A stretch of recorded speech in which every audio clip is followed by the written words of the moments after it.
This is A-Game, fast-acting, long-lasting, with no side effects.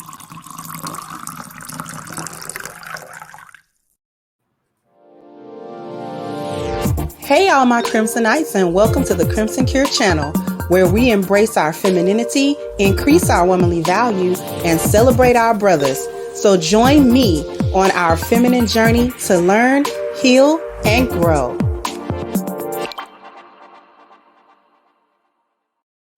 Hey there, my Crimsonites, and welcome to the Crimson Cure channel. I'm your host, femininity coach, and author of the Crimson Cure, and this is my perspective. So we're continuing on with the concept of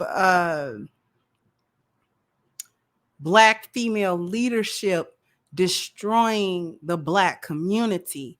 And of course, they always have help from Zaddy to do this, to inflict this type of damage on us. And the reason why Black women go along with it is because they get little perks and they get to feel powerful and they get to feel emancipated away from accountability and responsibility to the Black community at large, including Black men and children. So what I want to do is I want to focus to this time on Goldman Sachs. Now, we know that about a year or two ago, Goldman Sachs announced that it was going to launch an initiative where it would give $10 billion over a 10-year course to Black women organizations, Black female businesses, etc. So let me read an article, because they handing out mobility to Black women, but they also handing out empty titles. And I'm just going to read it. Hopefully I can get through it relatively quickly. So without further ado, let me go ahead. I'm going to share my screen so you can read along with me.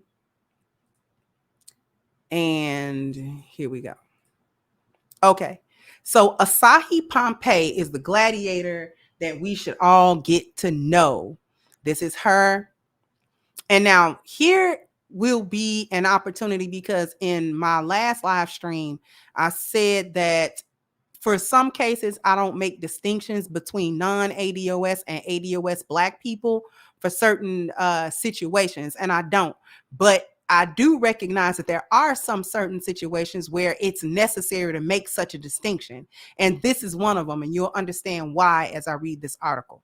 Ask Asahi Pompey what she does for a living, and the answer isn't so straightforward. On LinkedIn, she lists the titles of Global Head of Corporate Engagement at Goldman Sachs, empty title, and President of the Goldman Sachs Foundation, another empty title. To borrow a phrase from Bozoma St. John, Pompey is a bad A, juggling the worlds of corporate America, motherhood, and philanthropy. She radiates wisdom, light, and positivity, and is a fierce force of nature in stilettos, someone who understands the power of holding the door open for those following in her steps. When asked about the light bulb moment that led her to her life's work, she explains an uncomfortable truth that you have to have a baseline of a certain amount of economic empowerment to have that movement, Pompey says. It's the foundational level of Maslow's pyramid, and for many, a quick privilege check. My first aim of getting out of school was not how I could find a purpose-driven career. It was, I've got to pay off these loans and support my family with 2 younger brothers coming up after me, Pompey says. Now, this is where it gets interesting, and reason why I started talking about her background. Guyanese born in Guyana. Guyanese born, Pompey settled with her family in Brooklyn's housing projects before supporting herself in high school. Like, she had it all together. Her family didn't have nothing to do with it. In Japan. So she's culturally Guyanese and culturally Japanese. And Columbia Law School. An advocate for dreaming audaciously, Pompey notes, I'm not driven by being the exception. I want to create a space and imagine a world where all these phenomenal young Black girls get a chance to live their fullest potential. So as the world was undergoing pandemic lockdowns and demands for racial equality, Pompey and Goldman Sachs were building the largest investment to focus exclusively on Black women to the exclusion of Black men. It's not a mistake, and it's not a good thing. An initiative that goes beyond the buzzwords of diversity and inclusion. 1 million Black women has an audacious goal of impacting the lives of at least 1 million Black women by 2030. To effectively address the racial wealth gap, Pompey and Goldman Sachs put the money where their mouth is, $10 billion to be exact. If we close the earning gap for Black women, it could produce an annual US GDP of $450 billion. And that's not just impacting Black people, it's impacting everyone, Pompey says. And hence the investment component. The $10 billion is an indicator of the multidimensional barriers that Black women face in proper health care, education, housing, job creation, financial literacy, and access to capital required to take a seat at the table, because Black women need the seat, not Black men. To manifest change authentically, Pompey says, we're following all those key moments of her journey. We're investing in the arc of a Black woman's life. Here, Pompey talks about the power of visibility in corporate America, setting boundaries, and her advice to her younger self. Now, I want y'all to listen to this advice to her younger self, y'all. This is her first actual job. So I'll tell you about the job I was turned down for. I tried to get a job with McDonald's, but for my first job at 14, I was cold calling people for Prudential Insurance Company. At 14, Prudential lets you work. Her advice to her younger self: trust yourself and take more risks. The best quality in a boss: someone open to disagreement and open to hearing points of view that are different from theirs. How she navigates boundaries: I have the things that are sacred to me and important, and for those things, I'm pretty firm in saying I'm not going to miss this event. Being centered around the sacred things helps you navigate, set boundaries, and say, these are the things I'm not going to bend for. One lesson she learned the hard way: there was a time that I didn't set boundaries, and I missed the funeral of someone who really mattered to me because I was on a deal. 20 years later, I don't remember the deal, but I remember that I missed the funeral. The best piece of money advice she's gotten: my mom always said, have mad money. And I've always had mad money stashed away somewhere. Right. That's the best piece of money advice she's ever gotten in her life. People would be happy at work if they speak their mind. That's another lesson I had to learn the hard way. Not telling my authentic story earlier in my career. Our superpower is walking in our power and telling our authentic story and using that road, which is in fact different from other people's roads, to open pathways for others. You see how nonsensical this is? Okay. Not going to read the rest of it. Challenge she's faced as a Black woman in corporate America. Right. You're both visible and invisible at the same time. You're hyper visible because you're different, but who you are and your personhood and your experience are kind of hidden. And that's probably the most salient thing. Let me jump down to here. Her 5 work essentials. These are not ads. These are her 5 work essentials: Fenty Beauty, a MAC lip liner, Shea Radiance, a perfume. Yeah. And they can't count because it's 4 of them. I thought it was ads at first. Let me stop sharing. I thought those were ads at first when I first clicked on that article. And then I realized, no. She answered the question by naming off beauty things. The problem with that article is it didn't say anything. It said nothing. All that it told us was that there was a non-ADOS woman. Why is that important in this particular instance? Because she doesn't even have the cultural experience of an American-born Black woman. She doesn't even have the lineage nor that cultural experience. She is born Guyanese, came to her family to Brooklyn, and then went to Japan for high school. That's being culturally other. Okay, she's just Black in skin, but she's not Black. She's not a Black woman, as in she's ADOS and has the Black female experience.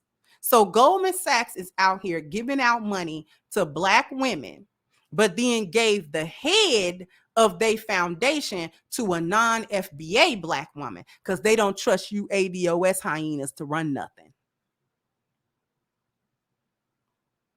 They not for you just because they act like they for you. They're not. So it's an empty title. She's non-ADOS. That's problematic for this particular situation. Supposedly, this helps Black women and Black girls in so many areas: healthcare, financial advice, blah, blah, blah, blah. All mobility, all external values. Nothing for the men. Nothing for the men who suffer greatly from chronic homelessness, chronic joblessness, chronic fatherlessness. Black men commit, self-deletion to a higher rate than other demographics of men, lack of educational support, high rates of incarceration, among so many other cultural and societal ills that Black men actually face in a very real way that affects and impacts their lives and the lives of the people who depend on them every single day. The most marginalized group of people, not Black women, but Black men, the most marginalized group of people in this country are absolutely offered no support, no help, nothing for them to overcome the mental health issues that they face. They just left to wing it and fend for themselves, and for hyenas to be mad at them, talking about they don't do nothing and don't build when there's no support given. Every other demographic of man is actually given support, believe it or not, by their own community.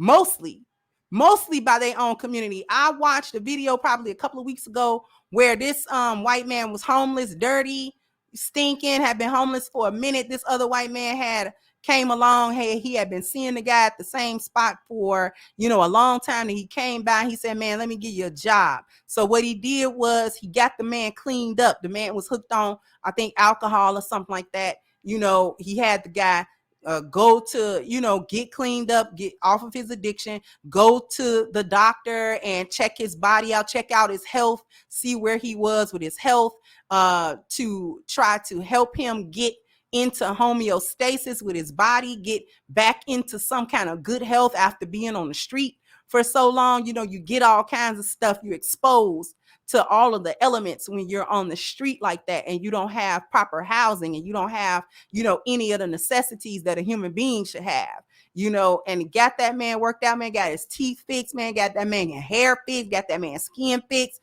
all kinds of stuff. And then he gave that man a job at his company. Man got a job at his company, been working for years, been clean, got himself an apartment, got himself together, because they help one another, because they see the humanity in one another. Only Black people don't see the humanity in Black men. Other demographics of ethnicity see value in their men, even when they're homeless, even when they're drug addicted, even when they don't have anything. And this was an old man. This wasn't no young 20-some-year-old man. This man had to be in his 40s or 50s. Probably his 50s, because he was gray. And a younger man came along and said, man, listen, come on, let me help you. Sometimes all it takes is one to come out and get one. Reach each one, teach one, each one, reach one. But the Black man don't have no allies, including hyenas that call themselves Black women. No allies. Y'all not allies either, because you trample on him just as much as Zaddy do, or worse. Because you in his home trampling on him. You having his kids trampling on him. And you're not even good spooks that sit by the door whenever Zaddy give you something handed to your men so that the whole race can be uplifted. They'll stop doing it then. But no, you take the bait every single time. You take the bait every single time. And the reason why they know they can come to you and do that is because you have proven loyalty, not to the Black community, not to Black men, not to Black children, not even to other Black women that's not on your program, but you have proven loyalty to the powers that be, and all of the agendas that work to destroy Black people. You've proved loyal to them things, and they know you loyal to them. You're loyal to the death to them things. You're loyal to the death of the communities to them things. And they know that.